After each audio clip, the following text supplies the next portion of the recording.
Pak Ponco, ketika terjadi bencana itu serepot apa Anda?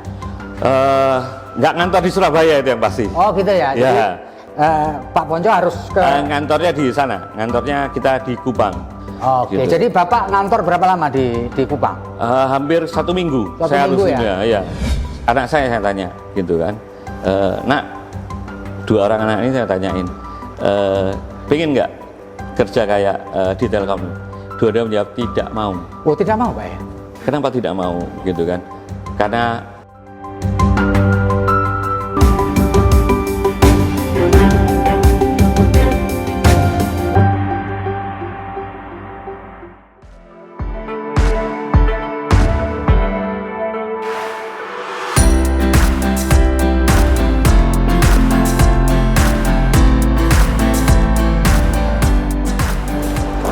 Assalamualaikum warahmatullahi wabarakatuh. Salam damai sejahtera buat kita semua. Om Swastiastu, Namo Buddhaya, dan salam kebajikan.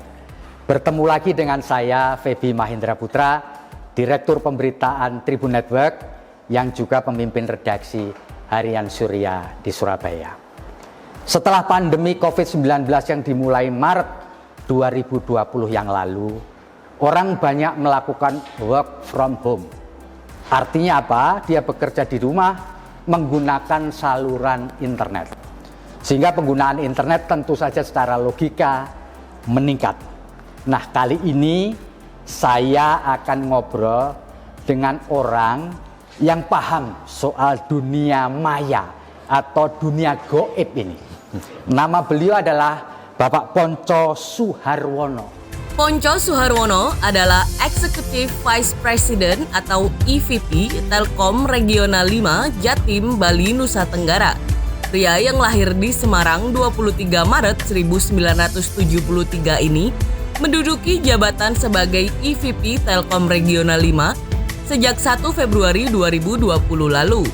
Setahun kemudian, pada 3 April 2021, musibah badai siklon tropis Seroja menghantam kawasan Nusa Tenggara Timur atau NTT. Hal itu membuat Ponco Suharwono harus ngantor di Kupang selama 1 minggu. Berbagai wilayah yang terdampak seperti Adonara, Larantuka, Flores Timur, dan sekitar Pulau Timor membuat Ponco keliling memantau kerusakan di daerah-daerah tersebut. Assalamualaikum Pak Ponco. Waalaikumsalam warahmatullahi wabarakatuh. Boleh juga supaya kelihatan gantengnya. Bapak lepas masker supaya Bapak kelihatan ganteng. Dan ternyata memang betul Pak Ponco ini sangat ganteng sekali. Dilihat dari ini sumpit. Pak Ponco, seperti pengantar saya tadi bahwa sejak COVID-19 pandemi muncul di tahun 2020, orang penggunaan internet menjadi meningkat. Konon tentu saja orang mengira ini Telkom pasti banjir rezeki. Bagaimana penjelasan Bapak? Benar nggak ini? Secara perhitungan bisnis ada benar atau tidaknya kita bisa lihat dari peningkatan laba bersih yang Telkom terima di tahun 2020 ini. Ya. Kalau dikatakan demikian, memang net income kita alhamdulillah rilis untuk 2020 kemarin alhamdulillah meningkat. Ya. Namun demikian kalau kita melihat bahwa pandemi ini belum 100% selesai, gitu kan, kita masih tetap harus waspada. Kenapa demikian? Memang secara pertumbuhan pemakaian atau penggunaan data itu dari hanya sekitar 1 tera memasuki pandemi itu sampai membutuhkan kurang lebih hampir 3,5 tera. Jadi dan ada tahun peningkatan ini 300%. Ya, tahun ini mendekati sampai 5 tera. Namun demikian perlu juga diketahui bahwa memang pertumbuhan pelanggannya dari mulai April sampai dengan Desember itu meningkat. Tapi perlu kita sadari juga bahwa mulai pertengahan November sampai dengan hari ini juga ada perubahan. Jadi yang dulu masih tahan dengan kondisi pandemi, mereka masih bekerja, mereka masih menggunakan akses internet. Namun demikian, begitu pandemi ini ternyata panjang dan sudah mulai banyak yang industri mulai rontok, kemudian banyak PHK, impact-nya juga akan ada. Apa itu? Karena kami juga udah mulai banyak mengembalikan akses internetnya. Pak, mohon maaf, kami kembalikan akses internetnya. Jadi pamit undur diri lah ya. Karena saya kena pandemi. Walaupun sebenarnya Telkom juga sudah nyiapin istilahnya paket hemat. Iya, bukan hanya paket untuk meretensi mereka. Ya, sampai di batas mana mereka mampu memberikan. Di antaranya Pak, ada yang sampai 50.000 aja bisa untuk berakses internet, bayarnya cuma 50.000. Cuman nggak kenceng-kenceng amat gitu ya Pak ya? Kita sebutnya sebagai ada batasan kuota. Kalau kecepatan tetap harus kita minimal yang dia butuhkan berapa, misalkan untuk 10 mega, 20 mega dan sebagainya. Itu ya Pak ya? Ya. Jadi untuk meretensi para pelanggan yang mau undur diri karena penghasilannya turun, atau bahkan dia tidak punya penghasilan lagi. Betul. Nah ini kadang-kadang pelanggan juga malu-malu gitu. Kalau yang terus terang kita akan langsung memberikan paket itu kepada mereka gitu. Pak, dalam masa pandemi ini bagaimana Telkom bisa mengatur supaya para pegawai Telkom ini tetap dalam kondisi sehat? Karena mereka ini kan melayani masyarakat nih, apakah dengan work from home juga atau semuanya sudah divaksin atau bagaimana ini? Ya, untuk data vaksin alhamdulillah untuk Surabaya, khususnya Surabaya sudah mencapai angka 89%. Artinya itu 2 kali vaksin? Sudah 2 kali vaksin. 89% itu sudah tervaksin. Nah, untuk rata-rata di Jawa Timur Bali Nusra kita masih di angka 61%. Kalau bulan lalu kita 47%, sekarang masuk di 61%. Itu prioritas kepada siapa, Pak? Di antara pegawai Telkom yang bagian mana itu? Ya, itu yang khususnya yang frontliner, yang bersentuhan langsung dengan masyarakat umum gitu kan, yang bersentuhan dengan banyak orang gitu kan. Ya, itu yang akan jadi prioritas kita, seperti tenaga frontline direct depan yang CSR, yang katanya mbaknya cantik-cantik gitu kan. Ya, itu yang jadi prioritas. Kemudian yang naik-naik ke tiang, masang di jaringan kabel dan sebagainya, itu yang jadi prioritas kita untuk sekarang ini. Mendapatkan vaksin sampai ke tahap kedua. Betul, ya. Nah, tahap berikutnya yang kita coba akan ikutin dan daftarkan ke teman-teman yang backroom adalah untuk yang vaksin nanti gotong royong, yang sudah kita mulai. Ini kan tahap ketiga. Tahap pertama adalah yang kita berikan kepada masyarakat, terus ke guru, dan sekarang ini tahap ketiga bergabung kita Telkom dalam hal ini BUMN untuk bahu-membahu menyiapkan vaksin gotong royong untuk tadi melengkapi mereka-mereka yang tadi masih tersisa belum vaksin dan sebagainya, ikut dalam program vaksin gotong royong. Pak Ponco, kita tidak ada orang yang tahu di dunia ini COVID-19 itu akan berakhir kapan. Bahkan di India yang sudah divaksin pun tiba-tiba kena serangan kedua atau second wave. Nah, bagaimana Telkom mengantisipasi atau menskenariokan ini? Kalau pandemi ini panjang, pasti kan ada dampaknya. Apakah ini Telkom sudah punya mitigasi lah setidaknya ketika pandemi ini akan berlangsung sangat lama? Iya, ada 4 hal yang mungkin bisa dan sekarang kita coba antisipasi. Yang pertama tentu saja mengikuti protokol kesehatannya pemerintah, termasuk di dalamnya mohon maaf, kami juga tidak dan harus patuh untuk tidak mudik. Itu yang pertama, ikutin anjuran dan patuhi program pemerintah. Yang kedua, yang perlu kami pastikan bahwa kami juga harus kreatif dengan kondisi yang sekarang. Antisipasi bahwa mulai banyak yang kesulitan keuangan, bagaimana Telkom menyiasati untuk ke pelanggan, kemudian bagaimana teknologinya bisa membantu dan sebagainya, itu poin keduanya. Kita siapkan untuk ke publik seperti apa, dan harus kreatif untuk menciptakannya. Yang ketiga yang perlu dipastikan bahwa kita sudah nyiapin orangnya nih harus dipastikan juga. Kalau tadi udah ngikutin protokol, orangnya harus seperti apa, gitu. Orangnya juga harus mulai ditingkatkan kompetensinya. Jadi tidak hanya sekedar memberikan atau melayani akses internet ya. Di belakangnya mau seperti apa, mengerjakannya seperti apa, dan apakah kita bisa melakukan sendiri atau bersinergi dengan orang lain. Yang keempat, yang lebih penting lagi adalah bahwa apa yang kita lakukan dan kerjakan, gitu kan, yang paling penting, gitu kan, kita tetap ini nih ada hubungan vertikal yang harus kita ingatkan pada teman-teman ya, mendekatkan diri kepada Allah, memberikan yang terbaik untuk masyarakat itu diutamakan. Kalau dari segi bisnis Pak, itu kan dari segi kesehatan, dari segi bisnis ya, performan Telkom ini akan seperti apa kira-kira ketika pandemi ini lama? Kan tadi Bapak sudah sebutkan bahwa awal-awal orang penggunaan internet tinggi, tapi ketika kemudian bertumbangan, industri bertumbangan karena tidak tahan, lalu lama-lama penggunaan internet juga semakin sedikit. Nah, apakah itu juga sudah dimitigasi, Pak? Sedikit koreksi, penggunaannya mungkin tidak sedikit, tapi justru naik, tetapi dengan cara yang lain. Jadi kita siapkan namanya ada Wi-Fi corner atau Waiko atau Wi-Fi.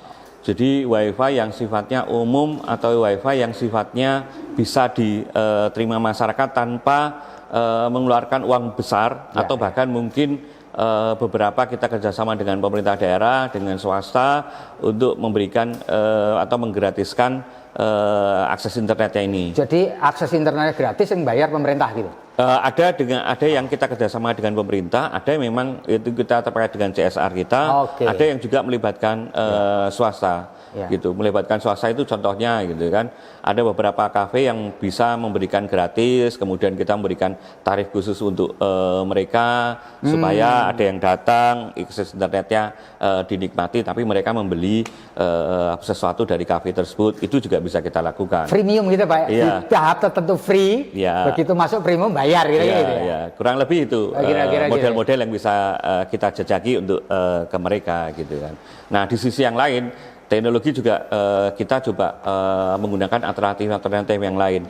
Kalau kemudian dirasa bahwa kabel ini juga udah mulai mahal dan sebagainya, kita sampai siapin namanya paket yang bisa untuk 16 sampai 32 orang dengan hanya satu kayak modem gitu aja. Namanya peralatannya Orbit. Itu nirkabel Pak ya? Iya, nirkabel. Itu karena gini, fixed broadband itu kan ada 3 Pak. Fixed broadband itu yang pakai wireline, yang Bapak sekarang namakan IndiHome sekarang ini. Yang kedua ada lagi broadbandnya wireless broadband. Nah ini yang salah satu nanti tadi dipakai untuk Orbit gitu ya, perangkat tambah kita Orbit. Dan satu yang terakhir itu satellite broadband. Nah, insya Allah dalam waktu dekat kita akan meluncurkan satelit. Doain aja lancar-lancar aja yang mempunyai kemampuan untuk broadband satelit. Itu kualitas 3 jenis itu sama? Minimal 10 mega. Minimal 10 mega. Maksudnya apakah misalkan masing-masing ada kelemahan dan kelebihannya gitu? Oh ya, masing-masing ada kelemahan dan kelebihannya. Di antaranya apa Pak? Kalau contoh untuk kabel, kabel itu penetrasinya sangat terbatas dari jangkauan kabelnya itu sendiri. Jadi kalau memang tidak ada kabel, tidak ada yang bisa dijangkau oleh kabel itu pasti nggak akan bisa. Kemudian yang kedua, walaupun mungkin yang tadi kabel mau hujan mau petir dan sebagainya nggak ada masalah. Nah yang kedua yang wireless broadband ini sangat juga tergantung dari pancaran sinyalnya, kekuatan sinyalnya, kemudian mau ditaruhnya di mana. Cuaca juga ngaruh nggak Pak? Cuaca kalau udah mulai broadband memang rada tidak terlalu parah, tapi kalau belum broadband memang punya impact. Tapi kalau badai ya tetap aja sama aja. Kalau satelit? Nah kalau satelit sangat tergantung dari lokasi, walaupun dimanapun dia berada dan sebagainya, ada faktor cuaca yang lain, misalkan sun outage ya, posisi bumi bulan dalam satu garis itu pasti akan mati Pak. Nggak bisa kita hindari gitu kan. Gitu. Jadi ada kendala min plusnya masing-masing. Betul. Sistem itu ya Pak. Nah ini kira-kira bisa diberi gambaran Pak untuk yang alternatif kedua sama yang ketiga tadi mulai bisa dilakukan kapan? Kalau yang kedua yang wireless seluler ini atau cellular broadband ini sudah kita jual sebenarnya. Sudah kita jual di seluruh wilayah Indonesia atau di wilayah Jatim Bali Nusa sudah, bahkan Jatim Bali Nusa ini termasuk penjualan paling tinggi. Oh gitu ya. Ya, jadi karena memang kita mohon maaf ya, di Jatim Bali Nusa ini kita baru 70% wilayah yang ada di Jawa Timur ini yang bisa kita penetrasikan dengan fixed broadband. Ya, jadi sebagian juga masih menggunakan tadi perangkat seluler berbasis broadband tadi. Gitu. Kalau yang ketiga, jenis yang ketiga yang setelah nanti kita peralatannya tidak besar, Pak. Peralatannya juga tidak besar, besarnya cukup modem dan piringan untuk penerimanya juga tidak besar juga. Dan ya kita berharap medio tahun inilah kita akan meluncur gitu kan. Karena kami nggak boleh menyampaikan kepada masyarakat kalau belum siap. Kita punya pengalaman dulu. Jadi kita siap dulu baru kemudian diomongin ya. Betul. Karena kita juga kemungkinan juga menggunakan mesinnya SpaceX seperti merah putih pertama kemarin, di mana satelitnya ini ataupun pembawa satelitnya ini bisa bolak-balik dari luar angkasa balik lagi ke bumi gitu. Nah, harapannya kita sih selamat mengudara di orbitnya. Iya. Pak, di wilayah kerja Bapak ini, challenge-nya apa, Pak? Tantangannya apa di wilayah Bapak mulai dari Jawa, Bali, Nusa Tenggara Barat dan Nusa Tenggara Timur, terutama di wilayah Nusa Tenggara Timur? Ya betul. Wilayah Nusa Tenggara Timur tentu saja challenge-nya adalah wilayahnya. Ya, dari segi lokasinya tidak mengklaster kayak seperti di Surabaya seperti ini. Jadi kalau kita membangun alat produksi satu wilayah selesai. Tapi kalau di di Nusa Tenggara Barat maupun Timur itu wilayahnya cukup jauh. Dan ini cost-nya juga cukup besar. Oh gitu ya. Itu mengaruhi cost ya, Pak ya? Ya. Tapi yang unik nih, Pak, yang unik di Nusa Tenggara Timur gitu kan. Atau mungkin sisip dari Indonesia bagian timur lah. Itu punya uniqueness tersendiri. Khususnya apa? Bahwa mereka tidak sensitif terhadap price. Jadi akses internet itu mereka butuh. Mereka itu udah lapar sama akses internet. Jadi harga 300-400 mereka masih accept gitu kan. Nah, tinggal bagaimana kemampuan kantong kita itu melakukan penetrasi dengan cepat ke arah mereka gitu kan. Ya memang ada nyamplok cuma tiga rumah, 2 rumah dan sebagainya, tapi harus kita bisa solusikan gitu kan. Ya. Nah ini buat kami ini tantangan paling penting. Sementara masyarakat haus butuh akan akses internet, sekolah juga butuh akses internet, kemudian alternatif untuk mereka keluar dari pekerjaan adalah mereka jadi UMKM atau wirausaha dan sebagainya, itu juga butuh akses internet. Nah, otomatis apa yang kita coba dorong adalah memastikan bahwa penetrasi kita di daerah-daerah tersebut bisa lebih cepat. Gitu. Pak, sebulan yang lalu wilayah Nusa Tenggara Timur itu diserang badai, sehingga dampaknya infrastrukturnya rusak dan seterusnya. Di tempat Bapak di Telkom kerugiannya gede nggak, Pak? Ketika kemarin itu sebulan yang lalu badai menyerang ini. Kalau ngomongin ini gambaran aja. Kami klaim ke asuransi itu kurang lebih sekitar 16 miliar, Pak. Ya. Tapi itu belum selesai loh, Pak. Terkait dengan badai itu ya? Ya, tapi ini belum selesai. Hitungnya masih jalan ini. Oh, jadi counternya masih jalan ini. 16 miliar itu belum final. Iya, belum final. Bisa jadi nambah gitu ya? Iya, karena kembali lagi kita baru menghitung loss material itu pun belum selesai ya. Belum kita menghitung loss revenue yang mungkin bisa dilakukan. Oh, itu nanti juga harus ditanggung oleh insuran ya, Pak? Iya, jadi alat produksi yang kita gelar harus kita pastikan bahwa itu long life. Cara untuk kita bisa long life adalah memastikan dengan kita relakan untuk membayar asuransi gitu. Dan kita punya bayangan bahwa satelit itu juga kalau nggak diasuransiin ruginya luar biasa dua Telkom. Tapi dengan asuransi itu kita bisa memiliki satelit kembali. Planning kita memang tertunda, tapi bisa tetap mengikuti bahwa kita bisa tetap melayani masyarakat. Demikian juga alat produksi yang sifatnya di jalan-jalan itu. Pak, itu so far setelah bencana itu pulih? Butuh waktu kurang lebih hampir 1 bulan untuk mengembalikannya. Karena kembali lagi di Nusa Tenggara ini badai serojanya ini menghantamnya kan sisi yang kalau boleh dibilang cukup banyak, masih banyak pohon besar dan sebagainya.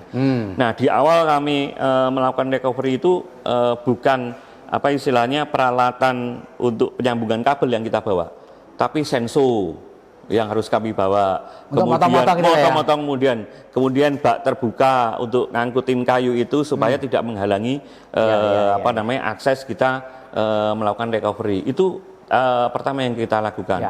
Dan setelah 2 minggu kita bisa mulai ikut bantu membersihkan juga dengan masyarakat dan aparat gitu. Kita baru mulai melakukan perbaikan. Dan alhamdulillah kita juga didukung bukan hanya dari teman-teman Jawa Timur, tapi dari Sumatera, Jakarta, gitu ya. Jadi bantu semua semua bantek istilahnya kalau di kita. Bantuan teknis ke tempat kita. Bahkan Makassar ataupun Kalimantan pun ikut membantu kita untuk recovery ini. Pak Ponco, ketika terjadi bencana itu serepot apa Anda?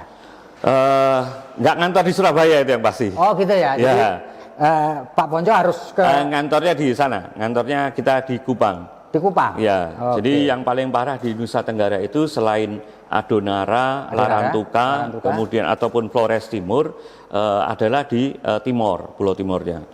Oke, gitu. Jadi Bapak ngantor berapa lama di Kupang? Hampir 1 minggu. 1 minggu ya? Tapi ninjau ke TKP di Flores? Sampai ke sana. Karena satu hal lagi yang kami harus pastikan juga, pasokan SPBU atau pasokan bensin kalau orang sana disebutnya bensin atau bahan bakar itu tetap bisa mengalir dengan kondisi separah apapun gitu kan. Karena kalau enggak repot juga, motong sensornya pakai apa, butuh bahan bakar, betul. Gitu kan, menghidupkan genset pakai apa, butuh bahan bakar juga gitu. Jadi itu yang memerlukan waktu itu repot-repotnya ketika itu ya. Betul. Pak Ponco ini berkarir di Telkom sudah berapa lama? Hitungannya saya bergabung dengan Telkom tahun 95. Ya, jadi pada saat Bapak mungkin masih ingat Telkom Go Public, selamat siang, ada yang bisa bantu. Nah, itu suara kami, Pak. Oh gitu ya, Pak. Ya, jadi kami ikut pada saat kita pertama kali Telkom Go Public itu 14 November 1995. Jadi kalau diingat ya itulah tanggal pertama kali saya harus gabung dengan Telkom gitu. Pak, sepanjang karier Bapak 95 sampai sekarang di Telkom dan sampai pada pencapaian sekarang, yang Bapak nggak pernah lupa dan selalu Bapak ingat apa? Ketemu dengan Bapak. Ya tunjuknya kan. Karena bagi kita ketemu dengan media seperti ini, setidaknya kami juga kontemplasi dan mengingat diri. Gitu. Ada nggak yang sudah kita lakukan untuk negeri ini? Ada nggak yang sudah kita perbuat untuk bangsa ini? Itu selalu akan menjadi pertanyaan mendasar yang kita lakukan. Gampangnya gini Pak, saya tanya. Bapak merasa enak nggak kerja di Telkom? Enak. Apa enaknya kerja di Telkom tuh? Enaknya cuma 10%, Pak. Oh, enaknya 10%, yang 90% enak. Enak banget katanya gitu ya. Iya, Bapak guyonannya saya tebak itu. Yang nggak enaknya apa, Pak? Kerja di Telkom tuh nggak enaknya apa sih? Biar didengarkan anak saya. Iya. Saya hanya sampaikan anak saya tanya gitu kan. Nak, 2 orang anak ini saya tanyain, pengen nggak kerja kayak di Telkom? Dua-duanya menjawab tidak mau. Oh, tidak mau, Pak ya? Kenapa berarti tidak mau? Enak, Pak. Kenapa tidak mau gitu kan? Karena waktu ketemu dengan bapaknya itu nyaris tidak ada. Oh, gitu. So far minggu lalu saya pulang untuk pertama kali setelah 6 bulan tidak pulang. Jadi kebetulan saya rumah di Bandung. Bapak 6 bulan nggak pulang? Iya. Wah, gawat ini Pak. Lah itu. Jadi itu yang nggak enaknya. Tapi untungnya saya tidak di Papua, Pak. Oke. Kalau di Papua itu lihat bukan saran, ini joke aja ya. Ya, lihat pertama itu biasa nggak cantik gitu kan. Tahun pertama dicuekin, tahun 2 dicolek gitu. Mbak, ya kan sebut nama. Tahun ketiga dilamar. Karena itu ada pengalamannya Pak. Jadi teman-teman saya, saudara-saudara saya di Papua itu mayoritas juga gitu, mendapatkan jodoh orang Jawa, orang bule sekalipun gitu kan, setelah tahun ketiga berkenalan gitu.